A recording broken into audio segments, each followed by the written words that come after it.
Dans cette vidéo, je vais vous présenter un plugin qui n'est pas très connu, mais qui permet d'ajouter plein de fonctionnalités très pratiques à WooCommerce. Ce plugin, c'est Booster for WooCommerce. Donc je vous laisserai le chercher, puis l'installer et l'activer.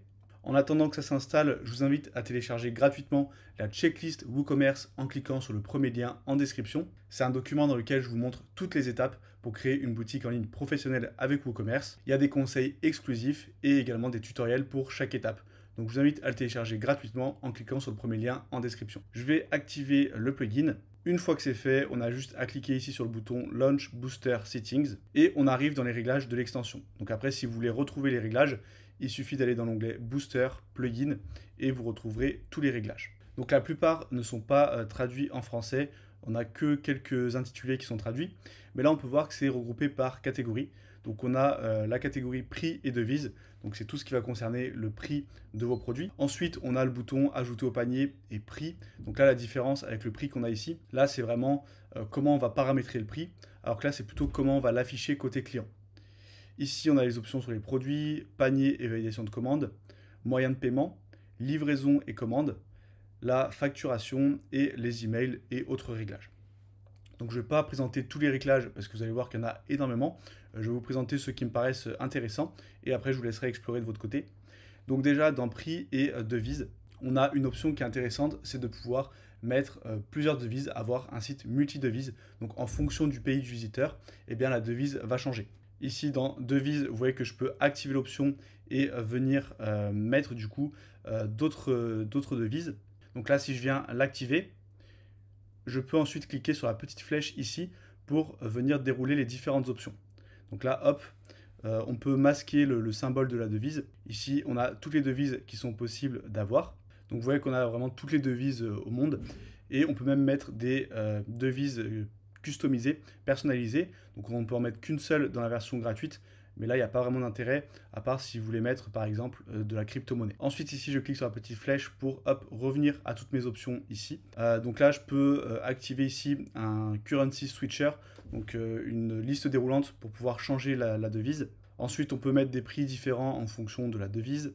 Ici, on a des options pour le prix qui peuvent être intéressantes dans certains cas. Le fait de permettre aux clients de suggérer un prix pour le produit, de mettre un prix basé sur le rôle. Donc là, c'est très intéressant si vous voulez créer un rôle VIP par exemple. Et ce rôle permet d'avoir moins 10% sur toute la boutique. Donc la personne va payer un abonnement mensuel qui lui permet d'avoir cette réduction sur toute la boutique toute l'année. Pour créer le rôle VIP, il existe plein de plugins qui permettent d'ajouter des nouveaux rôles dans WordPress. Je pourrais en faire une vidéo à l'occasion si ça vous intéresse. Mais ça pourrait vraiment être une bonne option si vous voulez créer un membership VIP. Ici, une option très intéressante si on active le multi-devise, c'est de changer automatiquement la devise en fonction du pays du visiteur.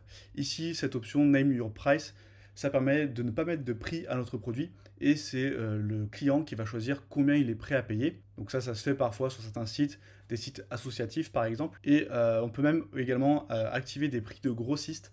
Donc ça, c'est pareil, une option intéressante. Je vais vous la montrer.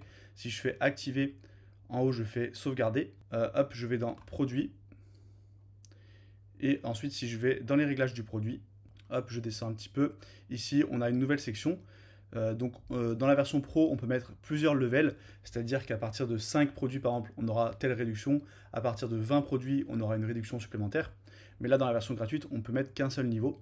Donc on a juste à rentrer une quantité minimum, par exemple 10, et une remise, donc soit en pourcentage, soit une remise fixe en euros. Souvent, ça va être en pourcentage. Donc, par exemple, à partir de 10 produits achetés, 10% de réduction. Ça, j'ai plusieurs personnes qui m'ont déjà posé la question si c'était possible de le faire sur WooCommerce. Vous voyez qu'avec ce plugin, c'est très simple à configurer. Ensuite, si je vais dans libellé de boutons et prix, ici, on peut modifier le texte du bouton ajouter au panier. Donc là, pareil, si je vais dans les réglages, on peut le faire soit par catégorie, soit par produit, soit par type de produit. Donc on a différents réglages. Et là, je pourrais par exemple sélectionner ma catégorie vêtements et venir ici changer le texte du bouton ajouter au panier, soit sur la page produit, soit même sur la page archive, donc sur la page boutique. Et donc là, par exemple, si vous avez un mix entre des produits physiques classiques et un abonnement que vous vendez, par exemple, eh bien pour l'abonnement, vous pourriez renommer le bouton ajouter au panier, rejoindre le club pour que ça soit un peu plus vendeur. Et selon le type de produit que vous vendez, il y a plein de dénominations possibles. Ensuite, hop, je vais fermer, je vais revenir ici. Et la dernière option, prix, hop, ça permet d'ajouter un petit texte avant ou après le prix. Donc là, si je vais dans Global, ici, je peux ajouter un texte avant le prix. Donc là, c'est pour la version pro. Dans la version gratuite, on peut juste ajouter après le prix. Et sinon, on a pas mal d'options. On peut inclure ou exclure certains produits ou certaines catégories. Et donc là, pareil, ça peut être utile dans certains cas si vous voulez ajouter une petite mention après le prix. Je vais maintenant aller dans la section produits. Ici, Add to Cart, ça permet de rediriger vers une autre page que la page panier lorsqu'on clique sur le bouton Ajouter au panier. Donc ça peut être utile si vous faites une page personnalisée ou si vous voulez rediriger directement vers la page de commande. Et si je vais dans les options, il me semble qu'on peut choisir pour quelle catégorie de produit. Donc vous voyez que là je peux activer, bon encore une fois c'est dans la version pro, mais je pourrais activer par produit afin de mettre une page personnalisée en fonction du type de produit. Ensuite, On Visit ici, c'est une option pour activer l'ajout au panier dès qu'une personne visite une page produit. Donc ça sera automatiquement ajouté au panier sans qu'il clique sur le bouton. Donc pourquoi pas, mais c'est pas forcément quelque chose que je recommande. Ici, si on le souhaite, on peut désactiver le fait de pouvoir sélectionner des quantités sur les pages produits. Enfin bref, vous avez plein d'options que vous pouvez venir explorer. Ici, hop, je vais fermer. Ensuite ici, on a l'option coût des marchandises. Ça, c'est quelque chose d'intéressant. Ça permet dans les produits de mettre quels sont nos coûts et ensuite d'avoir une vue d'ensemble sur tous nos coûts pour plus facilement calculer notre marge et avoir une vue d'ensemble directement dans l'admin. Donc si je fais activer et que je fais sauvegarder, si je vais dans les réglages de mon produit, ici j'ai une nouvelle colonne coût des marchandises et donc je peux mettre le coût du produit, les dépenses supplémentaires comme la livraison. Et là j'ai plusieurs champs parce que j'ai plusieurs variations, donc je peux mettre des coûts différents pour chaque variation. Ensuite, si je descends un petit peu, on peut mettre des produits uniquement disponibles selon certaines dates ou par heure. On peut ajouter des onglets personnalisés sur la page produit. Donc ça remplace un plugin que j'avais déjà présenté en vidéo. On peut ajouter des add-ons à un produit. Donc ça, pareil, tac, je vais l'activer et je vais sauvegarder. Une fois que c'est activé, hop, si je vais dans les réglages, ici, je peux du coup activer soit par produit, soit pour tous les produits, ajouter un add-ons. Donc là, je peux faire activer. Ici, ça peut être une case à cocher, un bouton radio pour avoir plusieurs options, ou bien des boutons de sélection si on a plusieurs options disponibles, ou juste un texte. Moi, ça va être une case à cocher par exemple, et je pourrais mettre par exemple ajouter une extension de garantie 3 ans.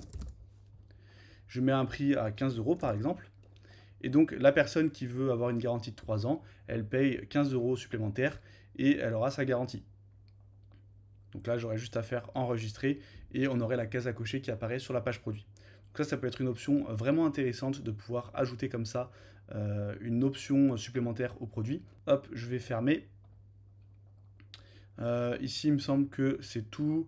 Bon, bien sûr, il y a plein d'options, mais les autres ne sont pas forcément très intéressantes. On peut ajouter des nouvelles options de tri sur la boutique si on le veut. Et on peut désactiver le bouton ajouter au panier si on veut juste créer ce qu'on appelle un mode catalogue, c'est-à-dire afficher les produits, mais désactiver la possibilité de passer commande. Hop, je vais remonter, je vais aller dans panier et validation de commande.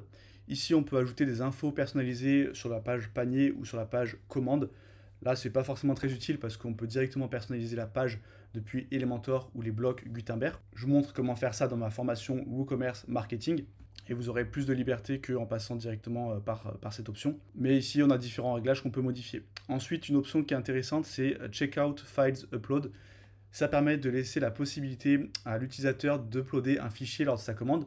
Donc là, ça peut être pratique, par exemple, si vous vendez des produits personnalisés et que la personne doit vous uploader, par exemple, une photo que vous allez imprimer sur des t-shirts. Et bien, grâce à cette option, la personne pourra uploader la photo directement sur la page de validation de commande. Ensuite, on a tout ce qui concerne les moyens de paiement, livraison et commande. Ça, j'ai pas testé, donc je ne sais pas si ça marche très bien ou s'il vaut mieux passer directement par des plugins comme Stripe, PayPal et les livraisons directement les configurer dans WooCommerce. Mais là, pour les livraisons gratuites, on a quelques options supplémentaires. Par exemple, on peut mettre une barre qui va nous dire combien de temps il reste, enfin combien d'euros il faut dépenser en plus pour atteindre la livraison gratuite.